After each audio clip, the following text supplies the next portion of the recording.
तो यहाँ पे है यूलर्स थ्योरम। यूलर्स थ्योरम के अनुसार से यदि n, ये वाला जो n है और ये p को प्राइम हो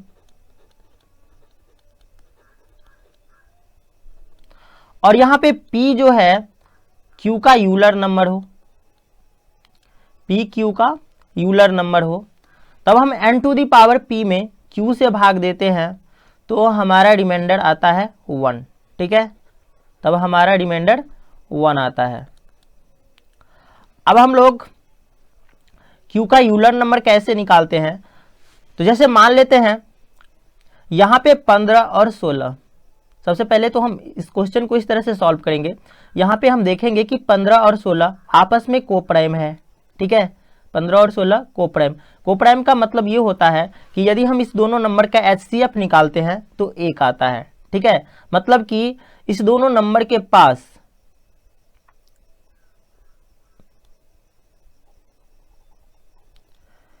केवल एक ही कॉमन फैक्टर होना चाहिए, 1। ठीक है, मतलब इस दोनों नंबर के पास केवल एक ही कॉमन फैक्टर होना चाहिए और वह भी 1 होना चाहिए। ठीक है, मतलब कि इस दोनों का यदि हम HCF निकालते हैं तो 1 होना चाहिए।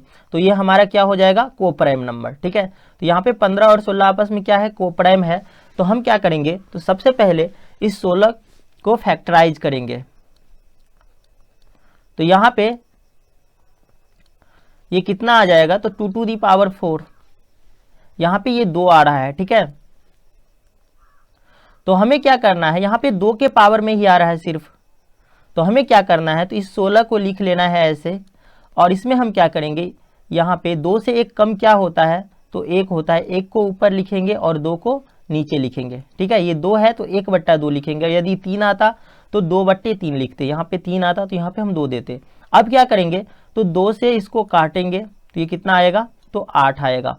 तो यहाँ पे हमारा 16 का यूलर नंबर हो जाएगा 8। ठीक है, तो यहाँ पे हमारा यूलर नंबर कितना हो गया, तो ये 8 हो गया। ठीक है, यदि यहाँ पे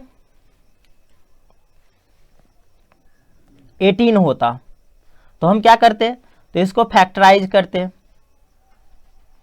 तो ये कितना आता, 2 गुने 3 का पावर 2। तो यहाँ पे 2 आया है और यहाँ पे 3। ठीक है, मतलब कि 2 और 3 के पावर में आया, 2 के पावर में और 3 के पावर में।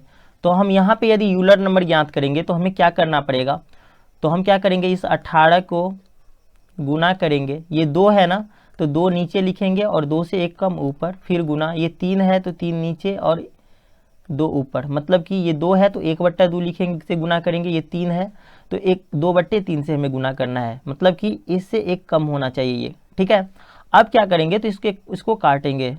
तो ये 3 छक्के 18 हो जाएगा और 2 तिये 6। तो यहाँ पे 3 दूनी 6 ये हमें प्राप्त हुआ। तो यहाँ पे यूलर नंबर यदि 18 रहता तो हमारा यूलर नंबर कितना होता, तो 6।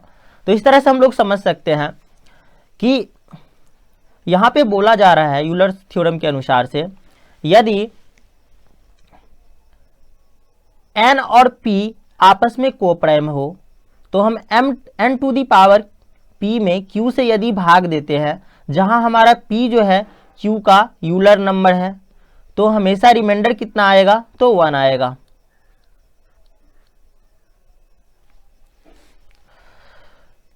जैसे मान लेते हैं यहाँ पे इसको सॉल्व करते हैं, तो यहाँ पे 16 का यूलर नंबर हमारा कितना आया, तो 8 आया। ठीक है, तो हम देख सकते हैं कि इस 16 का यूलर नंबर यहाँ पे है पावर में, तो इसका रिमाइंडर कितना आ जाएगा, तो रिमाइंडर आएगा 1। या फिर हम इस तरह से बना सकते हैं, हम यूलर नंबर से, यहाँ पे यूलर नंबर से इसमें भाग देंगे। इस तरह से भी बना सकते हैं। जैसे मान लेते हैं हमारा क्वेश्चन यही है, 15 टू दी पावर 8 और बट्टा में 16। तो यहाँ पे 16 का यूलर नंबर क्या आया, तो हमारा 8 आया। यूलर नंबर कितना आया, तो 8 आया। तो हम क्या करेंगे, 8 से 8 में भाग देंगे, हमारा रिमाइंडर कितना आएगा, तो 0। तो 15 टू दी पावर 0, यहाँ पे 16 का रिमाइंडर कितना आ जाएगा, तो 1 आ जाएगा रिमाइंडर। ठीक है, तो इस तरह से हम लोग क्वेश्चंस को सॉल्व कर सकते हैं। यहाँ पे क्वेश्चन है 13 टू दी पावर 57 और बट्टे में 20 है। तो हम यहाँ पे चेक करेंगे, ये 13 और 20 आपस में कोप्राइम है, ये कोप्राइम है। तो यहां पे हम क्या करेंगे, तो 20 का यूलर नंबर ज्ञात करेंगे। तो कैसे, तो हम क्या करेंगे, 20 को फैक्टराइज करेंगे तो हमारा आया 2 का पावर 2 गुने 5। तो हम क्या लिखेंगे, 20 और ये 2 है तो 1/2 लिखेंगे, गुने 5 है तो 4/5 लिखेंगे। अब जो है 5 चौका 20 कट गया, 2 दूनी 4 कट गया, तो ये 2 चौका 8 आ जाएगा। तो यहाँ पे हमारा यूलर नंबर कितना आएगा, तो 8 आएगा। अब हम क्या करेंगे, तो 8 से 57 में भाग देंगे तो कितना आएगा, तो 56, 8 सत्ते 56, रिमाइंडर कितना बचेगा, तो 1। तो हम ऐसे लिख सकते हैं 13 टू दी पावर 1, यहाँ पे 20। अब यहाँ पे हमारा रिमाइंडर कितना आ गया, तो 13 आ गया। तो इस तरह से हम लोग क्वेश्चंस को सॉल्व कर सकते हैं। यहां पे हमारा क्वेश्चन है 23 टू दी पावर 541, इसमें यदि हम 27 से भाग देते हैं तो हमारा रिमाइंडर कितना आता है। तो हम क्या करेंगे, यहां पे देख सकते हैं कि 23 और 27 ये आपस में कोप्राइम है। तो यदि हम सबसे पहले हम 27 को फैक्टराइज कर लेते हैं तो ये कितना आएगा, तो ये आएगा 3 टू दी पावर 3। तो हम इसे लिख सकते हैं 27 गुने यहाँ पे 3 है, 3 के पावर में तो 2/3, और इस 3 से हम 27 में भाग देते हैं तो 9, तो 9 दूनी 18। तो इसका यूलर नंबर कितना आ गया हमारा, 18। अब हम क्या करेंगे, इस यूलर नंबर से इसमें भाग देंगे तो रिमाइंडर कितना आ गया, 18 त्रिक 54, तो 1 हमारा रिमाइंडर आ जाएगा। तो ये होगा 23 टू दी पावर 1, ये रिमाइंडर आएगा। यहां से रिमाइंडर हमारा कितना आ जाएगा, तो 23। इसी तरह से हम इस क्वेश्चन को सॉल्व कर सकते हैं। हम यहाँ पे देख सकते हैं कि 17 और 25 आपस में क्या है, तो कोप्राइम है, ये दोनों कोप्राइम है, ठीक है। तब क्या करेंगे, तो इस 25 का यूलर नंबर निकालेंगे। तो इस 25 का यूलर नंबर निकालेंगे तो इसको फैक्टराइज करेंगे, 5 का स्क्वायर इसी हो जाता है 25 गुने ऊपर 4 नीचे 5, तो 5 25 25 5 चौका 20। तो इसका यूलर नंबर कितना आ गया, 20। यदि हम इसमें 20 से भाग देंगे तो हमारा रिमाइंडर कितना आएगा, 1 आएगा। तो ये हो जाएगा 17 टू दी पावर 1। यहाँ पे हमारा रिमाइंडर कितना आ गया, तो 17 आ गया।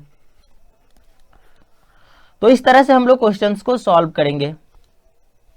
यहाँ पे हमारा क्वेश्चन है 59 टू दी पावर 121, इसमें यदि हम 13 से भाग देते हैं तो हमारा रिमाइंडर कितना आता है। तो यहाँ पे हम दोनों थ्योरम यूज कर सकते हैं, बायनोमियल थ्योरम भी यूज कर सकते हैं, क्योंकि यहाँ पे 13 से ये बड़ा है, ठीक है, और यूलर थ्योरम भी यूज कर सकते हैं। ये दोनों आपस में क्या है, तो कोप्राइम है।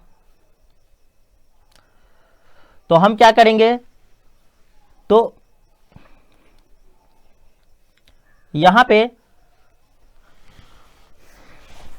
बायनोमियल थ्योरम, फॉर्मेट थ्योरम और यूलर थ्योरम तीनों का यूज कर सकते हैं, ठीक है। तो हम बायनोमियल थ्योरम और फॉर्मेट थ्योरम को पहले यूज कर चुके हैं, यहाँ पे हम यूलर थ्योरम का यूज करके देखते हैं। तो ये हमारा 13 है, तो इसको हम फैक्टराइज करेंगे तो क्या आएगा, तो 13 ही आएगा 13 के पावर में, ठीक है। तो हमें क्या करना है, 13 को यहाँ पे 13 से एक कम 12/13 से गुना करना है। 13 कट गया, यहाँ पे 12 आया हमारा यूलर नंबर, ठीक है। तो 13 का यूलर नंबर क्या होगा, 12। तो हम क्या करेंगे, 12 से इसमें भाग देंगे तो हमारा रिमाइंडर कितना आएगा, तो 1 आएगा। अब इसमें हम क्या करेंगे, तो 13 से भाग देंगे तो ये होगा 13 3 39, 13 चौका 52, और हमारा रिमाइंडर आ जाएगा कितना, तो 7 आ जाएगा, ठीक है। तो इस तरह से हम लोग क्वेश्चंस को सॉल्व कर सकते हैं। यहां पे हमारा क्वेश्चन 11 टू दी पावर 418, इसमें यदि हम 40 से भाग देते हैं तो हमारा रिमाइंडर कितना आता है। तो हम क्या करेंगे, यहां पे देख लेते हैं 11 और 40 क्या है, तो ये आपस में कोप्राइम है। यहाँ पे हम बायनोमियल थ्योरम का यूज नहीं कर सकते हैं क्योंकि इससे ये बड़ा है, फॉर्मेट थ्योरम भी यूज नहीं कर सकते हैं क्योंकि ये जो है हमारा कंपोजिट नंबर है, लेकिन यहाँ पे हम यूलर थ्योरम का यूज कर सकते हैं। यहाँ पे क्या है, तो 11 और 40 आपस में कोप्राइम है, तो हम क्या करेंगे, तो 40 को फैक्टराइज करेंगे, तो ये कितना आएगा, ये आएगा हमारा 2 टू दी पावर 3 गुने 5, तो यहाँ पे हम निकाल सकते हैं 2 गुने, यहाँ पे 2 है, 40 गुने यहाँ पे 2 है, तो हम लिख सकते हैं 1/2 और गुने ये 4/5। अब क्या करेंगे, तो हम इसको काटेंगे, 5 अट्ठे 40, 2 चौके 8, तो हमारा यहाँ पे 4 चौका 16, यूलर नंबर कितना आ जाएगा, तो ये आ जाएगा 16। अब हम क्या करेंगे, तो 16 से इसमें भाग देके देखते हैं, तो ये कितना आता है, तो 418 में हम 16 से भाग देंगे, तो ये होगा 16 दूनी 32, यहाँ पे कितना बचा, तो 9 8, 16 छक्के 96, हमारा कितना आ गया यहाँ पे रिमाइंडर, तो 2, तो ये आ गया 11 टू दी पावर 2, और यहाँ पे हो जाएगा 11 का स्क्वायर मतलब 121 में यदि हम 40 से भाग देते हैं तो 40 3 20, हमारा रिमाइंडर आ जाता है कितना, तो 1। तो इस तरह से हम लोग क्वेश्चंस को सॉल्व कर सकते हैं। यहाँ पे हमारा क्वेश्चन है 7 टू दी पावर 124 में यदि हम 100 से भाग देते हैं तो हमारा रिमाइंडर कितना आता है, हमें यूलर थ्योरम का यूज करना है, ठीक है। तो हम क्या करेंगे, यहाँ पे देख सकते हैं 7 और 100 ये आपस में कंपोजिट है, हम यूलर थ्योरम लगा सकते हैं यहाँ पे। तो हम क्या करेंगे, तो 100 को फैक्टराइज करेंगे, तो ये कितना होगा, तो ये होगा 2 टू दी पावर 2 गुने 5 टू दी पावर 2। अब यहाँ पे 100 गुने, यहाँ पे 2 है तो 1/2 और ये 4/5, ये 50, 5 दहें 50, 10 चौका 40, तो यहाँ पे हमारा यूलर नंबर कितना आ गया, तो ये आ गया हमारा 40। अब 40 से इसमें यदि हम भाग देते हैं तो ये कितना हो जाएगा, हमारे पास रिमाइंडर कितना आ जाएगा, तो 7 टू दी पावर 4 और बट्टे में तो ये 100 है, ठीक है। और हमें पता है कि 7 टू दी पावर 4 ये कितना होता है 2401, इसमें यदि हम 100 से भाग देते हैं तो हमारा रिमाइंडर कितना आ जाएगा, तो 1 आ जाएगा, ठीक है। तो इस तरह से हम लोग क्वेश्चंस को सॉल्व कर सकते हैं, हमारा रिमाइंडर कितना आ जाएगा 1। 7 टू दी पावर 4 2401 आता है, हमें ध्यान पे रखना है क्योंकि ये अधिकतर क्वेश्चंस में आते रहता है, ठीक है। तो इस तरह से हम लोग क्वेश्चंस को सॉल्व कर सकते हैं। यहाँ पे है 55 टू दी पावर 80 में यदि हम 100 से भाग देते हैं तो हमारा रिमाइंडर कितना आएगा। तो यहाँ पे हम देख सकते हैं कि यहाँ पे हम बाइनोमियल थ्योरम का यूज नहीं कर सकते हैं क्योंकि ये छोटा है और ये बड़ा है। यहाँ पे हम फॉर्मेट थ्योरम को भी नहीं यूज में ला सकते हैं क्योंकि यहाँ पे ये जो है हमारा कंपोजिट नंबर है, प्राइम नंबर यहाँ पे होना चाहिए। हम यूलर थ्योरम को भी यहाँ पे यूज नहीं कर सकते हैं क्योंकि ये दोनों आपस में जो है क्या है, तो कोप्राइम नहीं है, ठीक है। तो हमें सबसे पहले क्या करना है, इसको कोप्राइम बनाने की कोशिश करना है आपस में, ठीक है। तो हम इसको इस तरह से लिख सकते हैं 5 टू दी पावर 80 और गुने 11 टू दी पावर 80 और बट्टे में 100 लिख सकते हैं। अब हम यहाँ से 100 को काटने की कोशिश करेंगे, ठीक है। तो यहाँ पे ये लिख सकते हैं 5 का स्क्वायर गुने 5 टू दी पावर 78 गुने 11 टू दी पावर 80 और बट्टे में ये 100। यहाँ पे ये हमारा 25 आ गया, 25 चौके 100 कट गया। अब हम यहाँ पे देख सकते हैं हमारा ये क्वेश्चन बन गया 5 टू दी पावर 78 गुने 11 टू दी पावर 80 और इसमें हम भाग दे रहे हैं कितना से, तो 4 से। तो यहाँ पे हम बाइनोमियल थ्योरम का यूज करके ही अब बना सकते हैं। यहाँ पे बाइनोमियल थ्योरम का यूज करेंगे तो 1 टू दी पावर 78 आएगा ये, ठीक है। तो यहाँ से हमारा रिमाइंडर कितना आ गया, तो 1, यहाँ से रिमाइंडर। और इसको हम लिख सकते हैं 12 - 1 ठीक है, 4 तिये 12 माइनस 1 टू दी पावर 80 आ रहा है यहाँ पे बाइनोमियल थ्योरम के अनुसार से। तो यहाँ पे minus 1 to the power even number है तो ये भी 1 आ जाएगा। ठीक है, तो इस तरह से हमारा रिमाइंडर कितना आएगा इधर से 1। अगर ऐसे समझ में नहीं है तो हम देख लेते हैं। यहाँ पे हम इसको लिख सकते हैं 5 टू दी पावर 78 को कैसे, तो 4 + 1 टू दी पावर 78 और गुने इसको लिख सकते हैं कितना, तो 12 - 1 टू दी पावर 80। अब हम देखते हैं यहाँ से हमारा रिमाइंडर कितना आएगा 1 का पावर 78 मतलब कि 1, और यहाँ से हमारा रिमाइंडर कितना आएगा तो -1 टू दी पावर 80, यहाँ पे इवन नंबर तो ये भी 1। ठीक है, तो यहाँ से हमारा रिमाइंडर कितना आ गया तो 1 आ गया। लेकिन यहाँ पे जो है हमने 25 से काटा है ऊपर नीचे, 25 से ऊपर नीचे भाग दिया है, तो हमें क्या करना पड़ेगा, तो ऊपर नीचे 25 से गुना भी करना पड़ेगा। तो इस तरह से यदि हम 100 से इसमें भाग देते हैं तो हमारा रिमाइंडर कितना आ गया, तो हमारा रिमाइंडर आया 25। तो इस तरह से हम लोग क्वेश्चंस को सॉल्व करेंगे। ठीक है, अब यहाँ पे हमारा क्वेश्चन है 5 टू दी पावर 500, इसमें यदि हम 2000 से भाग देते हैं तो हमारा रिमाइंडर कितना आएगा। तो यहाँ पे हम न बाइनोमियल थ्योरम का भी यूज कर सकते हैं न ही फॉर्मेट का। ठीक है, अब यूलर थ्योरम का भी यूज नहीं कर सकते हैं। यूज करने के लिए हमें कुछ करना पड़ेगा। तो हम सबसे पहले क्या करते हैं, तो इसको हटाने की कोशिश करते हैं। ठीक है, तो हम इसको लिख सकते हैं 5 टू दी पावर 3 गुने 5 टू दी पावर 497 और बट्टे में ये 2000 है। अब यहाँ पे ये तो हो जाएगा हमारा 125 गुने 5 टू दी पावर 497 और नीचे में हमारा ये 2000 है। अब यहाँ से इसको यदि काटेंगे तो 125 125 1 जा और यहाँ पे 75 0 तो 6। 125 को 16 से गुना करेंगे हमारा 2000 आ जाएगा। ठीक है, अब यहाँ पे हम देख सकते हैं कि 5 और 16 ये हमारा क्वेश्चन आ गया।